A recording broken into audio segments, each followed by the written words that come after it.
Welcome back to TVCOGECO's report update from the Hill.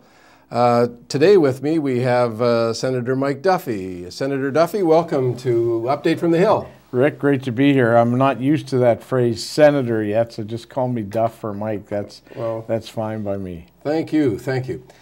Senator, I wonder if you could tell the folks a little bit about yourself, some of your, are you married, children?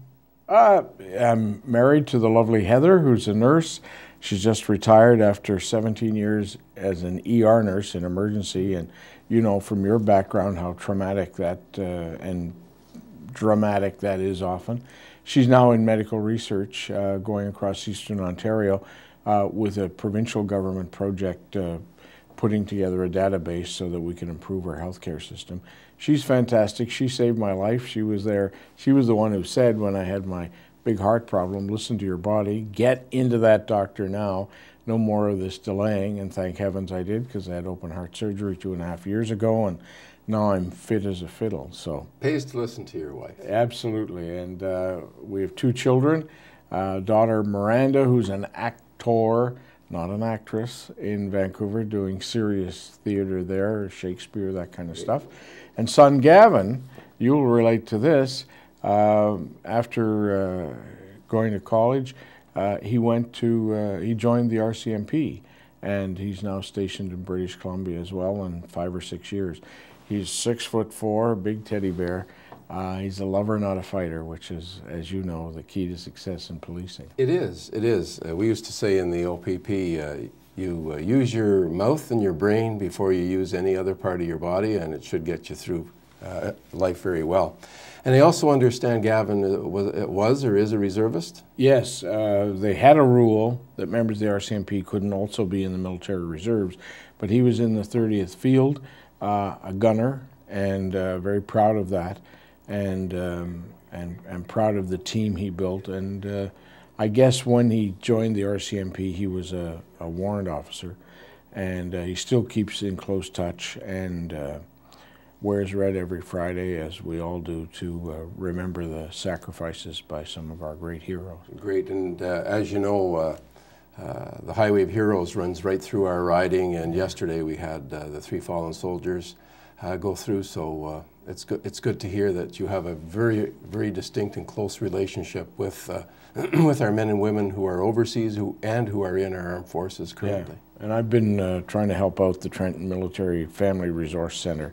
Great. And I'm going to be seeing them later this spring. Well, that's great.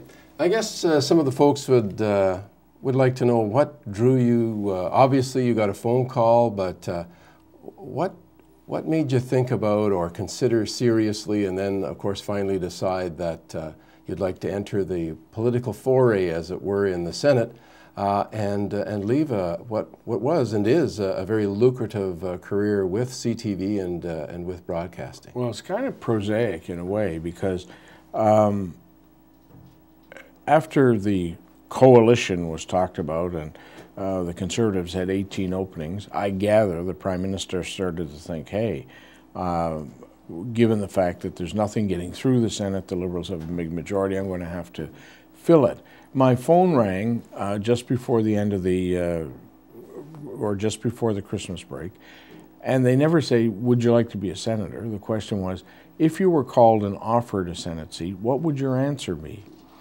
And I said, I think my answer would be thanks, but no thanks. I like what I'm doing. I appreciate the offer, but, you know, whatever. Well, then I went to work the next day, and I taped a piece for the Christmas period with a retired newspaper guy, somebody I'd known for years and years, somebody who used to write a national newspaper column, and he was miserable. And he said, Duff, I have nothing to do. I miss it around here. The paper said they take a column every week from me, and that lasted a few months, and then after they got tired and they said, enjoy your holiday, enjoy your retirement, blah, blah, blah. And now he was lonesome Charlie. His friends were all still working. He had nothing, wasn't a golfer or whatever. And I thought, I'm going to retire in 2.5 years, and what am I going to do? And then the buzz started to come through, oh, the businesses are losing money, the economic downturn. All of that happened in a couple of days, and I thought, I was around CTV when we had layoffs in 91, 92, And I wasn't sitting there worried particularly about myself being laid off, but it's not a place you want to be when others are losing their jobs, and it's a very heart-wrenching thing. And I thought, you know something, between the looming retirement, between looming layoffs and disruptions in the business, maybe if I leave, there'll be some extra cash around and other people, younger people, could save their jobs. So I called the PMO back and said, if you were to call, I think I might have a different opinion than I had last week. And they said, well, when are you off the air? I said, Friday. And they said, well, we don't know. This is not firm. This is not an offer. It's just, would you want to be put on a list? And Saturday morning, after I'd done my last show on Friday, praising Dominic LeBlanc on a broadcast of the Maritimes, young Liberal MP, anyway, Saturday morning the phone rang, and they said, where will you be later today? The Prime Minister wants to talk to you. I said, I'll be right here. And I thought, is this the right thing to do? So I picked up the phone and called John Turner, who's an old friend, and Turner said, Duff, take it. Get off the elevator while it's still going up. Your business is going to go through some tough times, and you can make your own way. Once you're in the Senate, you can be as partisan, as nonpartisan, whatever. Everybody knows you're a nonpartisan kind of guy, so you don't have to go in there and be a rabid partisan dog. Do your thing. And very interesting. Thank you for saying that. And then the phone rang, and it was the Prime Minister, and he said, so what do you think about the Senate?